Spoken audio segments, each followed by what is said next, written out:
नमस्कार, मैं हूं सिकता देव और आप देख रहे हैं हमारा भारत, यानी वो खबरें जो हैं जरूरी और वो भी जो आपसे जुड़ी।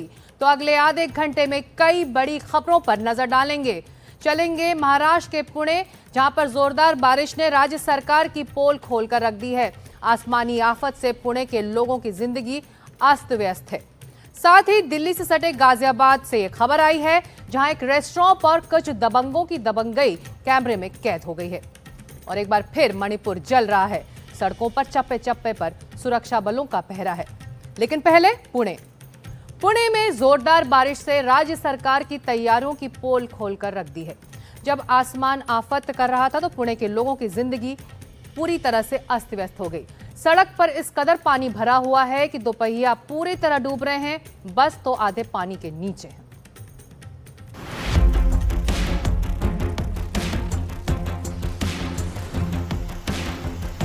ये तस्वीरें महाराष्ट्र के पुणे की हैं। महज 1 घंटे की बारिश के बाद ये हाल हो गया। जरा सोचिए, अगर कुछ और घंटे बारिश हो गई होती तो हाल क्या होता। मॉनसून के इन दिनों में 1 घंटे की बारिश में पुणे के तमाम इंतजामों की पोल खुल गई। बारिश के कारण यातायात बुरी तरह प्रभावित हुआ।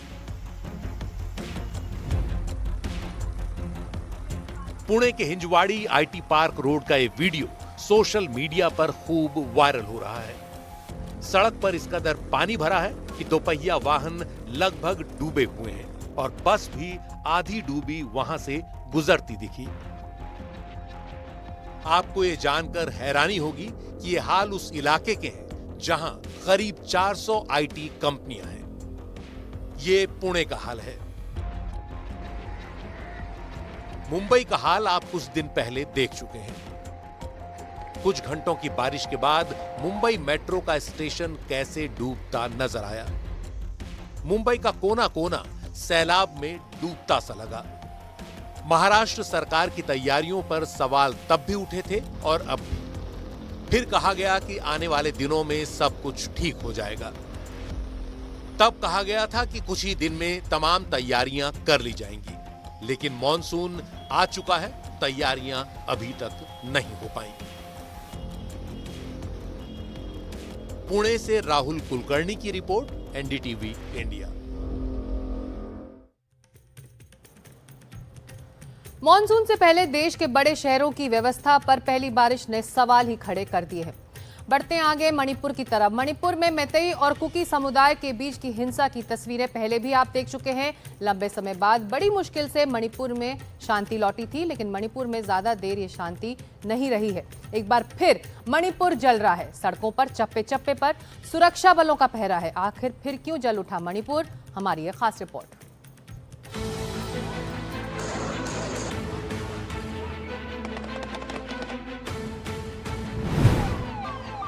मणिपुर की तस्वीर फिर बदली है। हर तरफ सुरक्षा के इंतजामों के लिए मोर्चाबंदी है। चारों तरफ सुरक्षा बलों का जमावड़ा है। चप्पे चप्पे पर भारी सुरक्षा बल तैनात है। उपद्रवियों को रोकने का पूरा इंतजाम है। ये मणिपुर है। कई महीनों तक जलता रहा तो बड़ी मुश्किल से मैतेई और कुकी समुदाय के लोगों का गुस्सा शांत किया गया।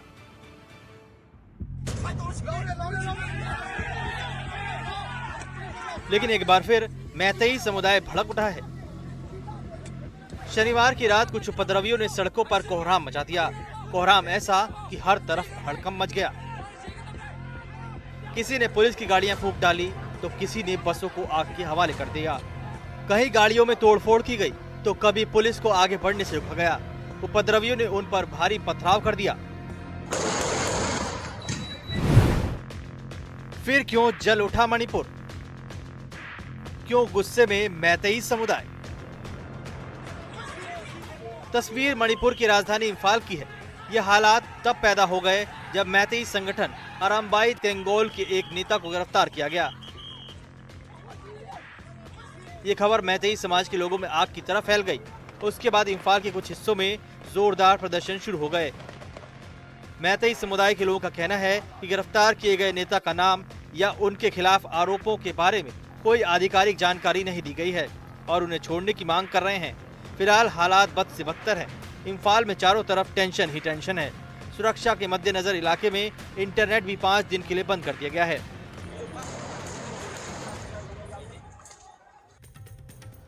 मणिपुर में हिंसा का दौर लंबा रहा है। सबसे पहले हिंसा का दौर 2023 में शुरू हुआ और रुक रुक कर ऐसी खबरें आती रहीं।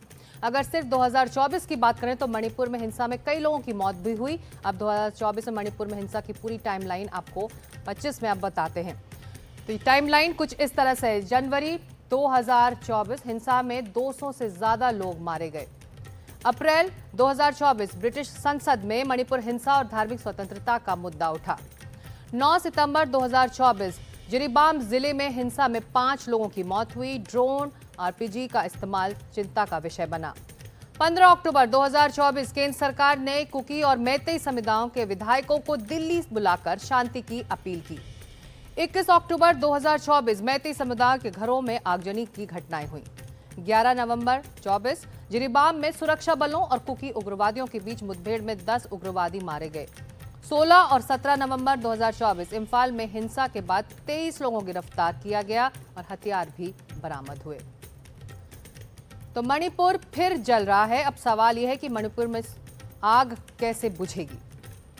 बढ़ते आगे, खबर उत्तर प्रदेश की, जहां पर एक तरफ योगी आदित्यनाथ गुंडों और बदमाशों को सबक सिखा रहे हैं तो दूसरी तरफ बदमाशों और दबंगों की दबंगई खत्म होने का नाम नहीं ले रही।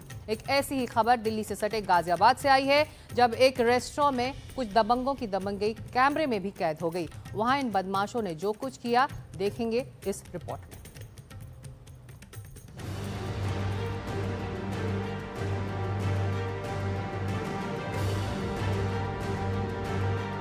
हाथों में हथियार, मच गया हाहाकार। हाथों में हथियार, रेस्टोरेंट में खूब मचाया बवाल। 1, 2, 3 और 4 रेस्टोरेंट के इन 4 बवालियों को देखिए। मौके पर जिसने भी इनकी रंगत देखी उनके चेहरे पर खौफ तरोताजा हो जाता है। बवाली नंबर 1 पहले रेस्टोरेंट का दरवाजा खोलता है, हाथों में हथियार है और फिर बवाल शुरू कर देता है। बवाली नंबर 2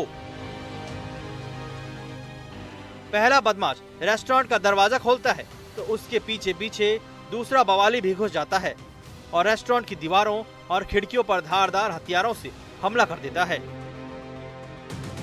बवाली नंबर 3 पहले बदमाश के बाद दूसरे की एंट्री होती है तो उसके साथ ही तीसरे उपद्रवी की भी एंट्री होती है और रेस्टोरेंट की खिड़कियों को हाथ में मौजूद हथियार से तोड़ना शुरू कर देता है। बवाली नंबर 4 तभी बदमाशों के गुट का चौथा साथी हाथों में हथियार लेकर लहराता रहता है, गाली गलौज करते हुए बाहर निकलता है। सीसीटीवी में कैद ये पूरा वीडियो गाजियाबाद के नंदग्राम के पौष इलाके राजनगर एक्सटेंशन का है। रेस्टोरेंट में जिस वक्त दबंगों ने हमला किया उस वक्त मौके पर कई लोग यहां खाना खाने के लिए आए थे। यह हालात देखकर सबके हाथ पांव फूल गए। दरअसल ये पूरा झगड़ा खाने के बिल को लेकर है। एक दिन पहले खाने के बिल को लेकर विवाद हुआ था तो दूसरे दिन दबंग रेस्टोरेंट पर दबंगई करने पहुंच गए। पुलिस ने 2 बदमाशों को हिरासत में ले लिया है। ये दोनों ही पक्ष पूर्व से परिचित है। खाने को लेकर के कुछ विवाद हुआ था बिल को लेकर के।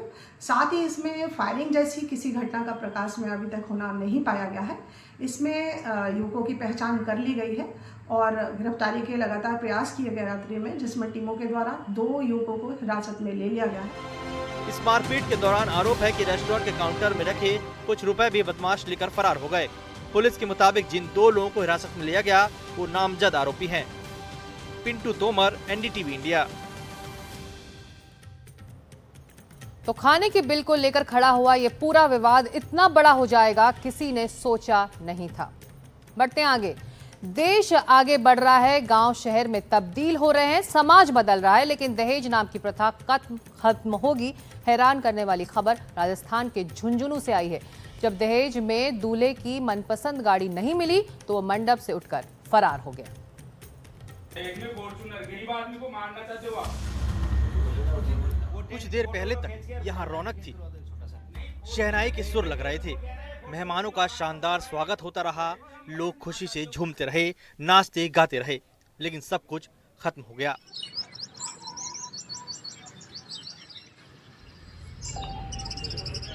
शादी की सारी तैयारियां धरी की धरी रह गई। अब चारों तरफ सन्नाटा पसरा है। लोगों के चेहरे पर टेंशन की लकीरें हैं। सवाल एक ही है, अब बिटिया का ब्याह कैसे होगा। दूल्हे को मनपसंद गाड़ी नहीं मिली तो लालची दूल्हा मंडप छोड़कर भाग खड़ा हुआ। फॉर्च्यूनर चाहिए ना तेरे को, वो देके भेजूंगा तेरे को। दहेज में फॉर्च्यूनर, गरीब आदमी को मारना चाहते हो आप। सुना आपने, दूल्हे को दहेज में फॉर्च्यूनर गाड़ी चाहिए और इस गाड़ी के लिए दोनों पक्षों में बहस चलती रही। कितना भी समझाने के बाद दूल्हा नहीं माना और एक बेटी का घर बसने से पहले ही उजड़ गया। अब पिता का दर्द जुबां पर आ गया है। सारा काम हो गया, जीवन हो गया, तो स्टेज का प्रोग्राम हो गया सारा, और फिर स्टेज प्रोग्राम होने के बाद उन्होंने गाड़ी की डिमांड की। गाड़ी के पैसे मेरे पास थे नहीं, इसलिए उन्होंने शादी कैंसिल कर दी और दूल्हा भाग गया बैठ के गाड़ी में। झुंझुनू की इस घटना के बाद परिवार तनाव में है तो पूरे गांव में आक्रोश है। इस घटना के बाद एक बात तो साफ हो गई कि देश कितना भी बदल जाए, लेकिन समाज में दहेज नाम का राक्षस अभी भी कुंडली मारे बैठा है। जाहिर है ऐसे लोगों पर कड़ी से कड़ी कार्रवाई होनी चाहिए। झुंझुनू से इम्तियाज अली की रिपोर्ट, एनडीटीवी इंडिया।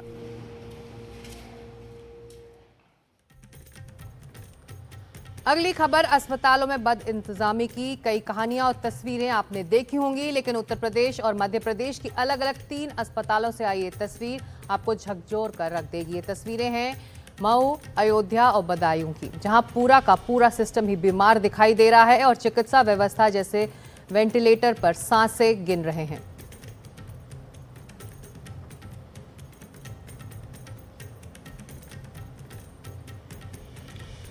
पहले उत्तर प्रदेश अयोध्या की बात, जहां पर इंसानियत को झकझोर देने वाली एक ऐसी तस्वीर सामने आई है जिसमें सरकारी सिस्टम की लापरवाही का पर्दाफाश हुआ है। और इस तस्वीर का सबसे शर्मनाक पहलू ये है कि डॉक्टर ने मानवता को शर्मसार करते हुए इलाज को लेकर हाथ खड़े कर दिए। तब एक मजबूर प्रेग्नेंट महिला को सड़क पर ही अपने बच्चे को जन्म देने के लिए मजबूर होना पड़ा। राजकुमारी नाम की ये महिला प्रसव पीड़ा होते ही परिजनों के साथ स्वास्थ्य केंद्र पर पहुंची, लेकिन यहां के डॉक्टर ने जिला अस्पताल के लिए रेफर कर दिया। थोड़ी दूर चलने के बाद उसकी पीड़ा असहनीय हो गई और वो इस कदर मजबूर हो गई कि सड़क के किनारे एक पेड़ के नीचे गांव की महिलाओं की मदद से उसने एक बच्चे को जन्म दिया। सवाल ये है कि जब हम चांद पर पहुंच रहे हैं तो स्वास्थ्य विभाग के ये हालात हमें कौन सी तस्वीरें दिखा रहे हैं। संज्ञान में आया कि रजौली में अंजू जायसवाल जो डॉक्टर साहब हैं उनके द्वारा ये लाभार्थी देखा गया। इसकी केवल जांच देखी गई जिसमें हीमोग्लोबिन कम बताया गया और पर एब्डोमिनल एग्जामिनेशन किए बगैर, बाकी एग्जामिनेशन किए बगैर या और कोई भी प्राथमिक उपचार दिए बगैर उसे रेफर कर दिया गया। यदि ऐसा वो ना करती तो ये रोड पर डिलीवरी ना होती। उन्हें तत्काल प्रभाव से उनका स्थानांतरण किया जा रहा है और जांच बैठाई जा रही है। और अब खबर बदायूं की, जहां के जिला अस्पताल में बद इंतजामी का आलम नवजातों की जान ले रहा है। यहां स्पेशल न्यूबॉर्न केयर यूनिट में 3 नवजात बच्चों की मौत हो गई है। इस अस्पताल में वेंटिलेटर और सीपैप जैसे जरूरी सुविधाएं नहीं हैं, जिसकी वजह से हर महीने नवजात इलाज के बिना दम तोड़ रहे हैं और किसी सरकारी अधिकारी को इससे फर्क नहीं पड़ता, क्योंकि ये बच्चे उन लोगों के होते हैं जिनको देखने की जिम्मेदारी लेने वाली अपनी ड्यूटी छोड़कर चैन की नींद सो रहे हैं। अस्पताल के अधिकारी कर्मचारी व्यवस्था की कमी का रोना रोते हैं, लेकिन अस्पताल की सूरत नहीं बदली है।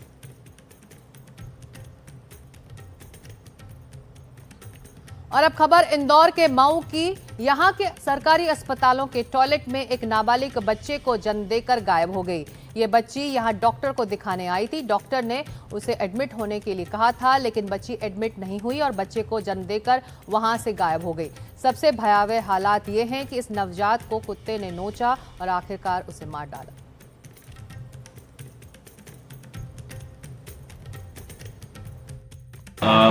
दो बच्चे हमारे पास जुड़वा बच्चे थे, जो कि एक 1100 ग्राम का और एक 1300 ग्राम का, और दोनों ही बच्चे प्रीमैच्योर थे, लगभग 7.5 महीने के। तो इनको वेंटिलेटर की आवश्यकता थी और इनको रेफ़र के लिए कल ही बता दिया गया था, लेकिन ये लोग रेफ़र ना ले जाके बच्चों को यहीं रखे हुए थे। उन्होंने अपनी अनुमति नहीं दी हमें रेफ़र ले जाने की, और क्योंकि हमारे पास ना वेंटिलेटर की सुविधा है ना सीपैप की, तो बच्चे मतलब दुर्भाग्यवश, और एक बच्चा जो कि काफ़ी दिक्कत में था वो भी कम दिनों का था। और अब हमारी खास रिपोर्ट, अयोध्या राम मंदिर में राम दरबार की प्राण प्रतिष्ठा हो गई है। एनडीटीवी पहला न्यूज नेटवर्क रहा जिसने प्राण प्रतिष्ठा के कुछ ही समय बाद उसी दिन राम दरबार और मंदिर परिसर के संपूर्ण दर्शन अपने दर्शकों को करवाए। राम मंदिर निर्माण समिति के चेयरमैन नृपेंद्र मिश्रा के साथ एक्सक्लूसिव बातचीत और मंदिर दर्शन कुछ ही देर में।